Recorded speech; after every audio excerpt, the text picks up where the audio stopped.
Hey folks, it's Keith and welcome back to the Common Sense Practical Prepper Podcast, August the 31st, 2025, coming to you from our affiliate office in Berlin, Germany.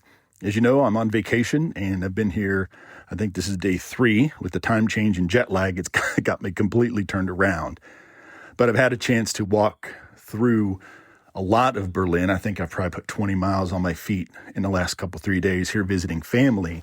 And it's a very unique experience because many of you know I was backpacking through what was Western Europe at the time, and I ended up in West Berlin, took a day trip into East Berlin, and I could talk for hours on my day in East Berlin and how it almost went really bad, but I was able to make it back into the West before some things happened. It wasn't going to be an international incident per se, but needless to say, story for a different day. And I've had the chance in the last couple of days to, get on the U-Bahn and go to some of these sites that I took photographs of 35 years ago and compare the photographs on my phone with what the city looks like now. And it was really it came as a shock to me when I came around the corner yesterday afternoon, and unbeknownst to me, I was basically right next to the location where Checkpoint Charlie was, and a section of the wall that is still there, and the Berlin Wall Museum, which is behind that section of the wall. And I was really flooded with emotions, and it kind of surprised me, not because of what happened, with the wall going up, a city literally divided in half, families that were on one side of the wall that did not have a chance to get back across from the east to the west to the east. When they decided to put up the wall and put up the barriers, brick masons were literally being held at gunpoint as the soldiers strung barbed wire, and the masons were at gunpoint putting down bricks and cinder blocks just as fast as they could. And the East German guards, the soldiers, were keeping folks from the East jumping the fence to get to their family, and then vice versa. Folks from the West trying to get to their family and friends in the East. It's like you live in a big neighborhood and all of a sudden you come home and there's a wall like right down the middle of the street in your neighborhood. You can't get to your neighbors. You can't get to your kid's school. So I was really flooded with emotion. Then it kind of surprised me a little bit that all the things that these folks went through and how resilient they had to be, they had no choice. They were behind the wall, and a lot of people knew what the West was about. But as time went on, as young folks were raised, they were subjected to, the East German propaganda and what was provided to them about how evil the people were in the West.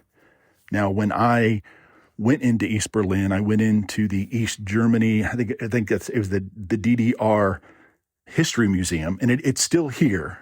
And I'm not going to go back to it. It was just so depressing to see what East German's version or the communist version of history was. Again, I'm not even gonna go into that on how skewed their version of history was. But regardless, if you talk about resilience, you talk about folks making do with what they had. I complain a lot. We all complain a lot about how things could be. I wish I had this. I wish I had that. I can't imagine those folks in the East when that wall went up just one afternoon and they're separated from their family.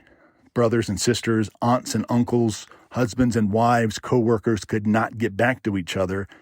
And many tried to escape into the West. Some made it, but a lot didn't.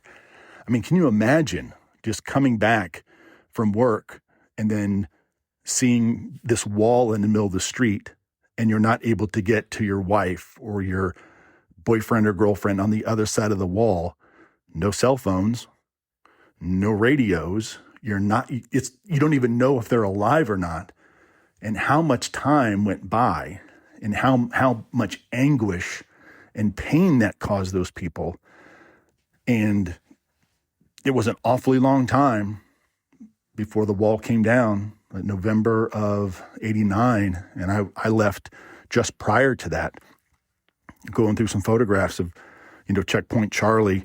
And Checkpoint Charlie now is not there, although they have a little guard shack surrounded by sandbags in the middle of the street with a sign that says Checkpoint Charlie. And there's tourists just like falling over each other to stand behind these sandbags and have their photo taken. You just don't have the heart to say, that's not what Checkpoint Charlie is, and nor was it in that location. But, you do you. You get your photo by the fake Checkpoint Charlie and call it a day. But it was really, really quite a sight to see, and coming around the corner and seeing the wall just kind of accidentally near where Checkpoint Charlie was, and knowing that in this area was where I actually walked through and went into the east. So far the trip has been absolutely fantastic, and I am certainly blessed to have had the opportunity and to still have the opportunity to travel around the world. Not everybody is as lucky as I am, and that is not lost on me. I have friends that back home that have never been west of the Mississippi, and that's fine. It's that for financial reasons, or they're just not interested in going other places. No knock on them. But I would urge anyone, if you have the opportunity, break out of your comfort zone, go somewhere, go to a different state. If you're on the East Coast of the United States, go to the West Coast, go to Colorado, see the Grand Canyon. If you're on the West Coast of the United States, go to Florida, go to Texas, go to Maine, go to Boston. For folks in the EU, come to the United States. It's really not a bad place. Completely different than what you're used to. Of course, you know that by now with the advent of the internet and streaming and all those good sort of things. But if you have the opportunity, travel is very educational. I know that sounds like a cliche, but it really opens your eyes to other cultures, other cities, other people, other languages. I think I lost count at about 12 different languages as I'm walking down the street. And Berlin is obviously a huge tourist draw. Don't get me wrong. It's almost like I've almost heard more Italian and Russian and Spanish and English than I have German. The street festivals are up and running. Cafes are just overflowing, and everybody just seems to be having a good time. But I also think about what would happen if there was an SHTF situation here, another part of the world, or at home. I'm screwed if there is a severe SHTF situation in Germany, in Spain, anything to affect air travel back home, or something at home that happened that would affect any incoming aircraft. When I flew out Friday for the fifth or sixth time in the last 2 or 3 months, air traffic control, ATC at Newark Liberty Airport, or whatever the hell they call it, went down, and my flight was delayed getting into Newark, and my flight was delayed leaving Newark to come to Berlin. And that's just a technical glitch. But can you imagine just how much disruption there would be if there was a significant power loss, if the main power connections, the power cables were cut to a major airport, to a major city? If something was to happen here, regardless of where you are, if you're in Berlin, you're in Sao Paulo, you're in Moscow, can you imagine being there and a significant situation happened that would prohibit you from getting back to your family?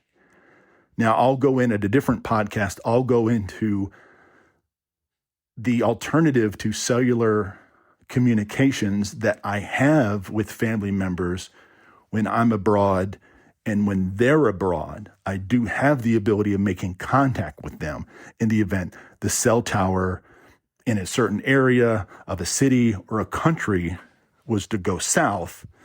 I would still have the ability to maintain limited communications with my family, to let them know the plan, to let them know I'm okay, I'm not okay, or whatever it happens to be.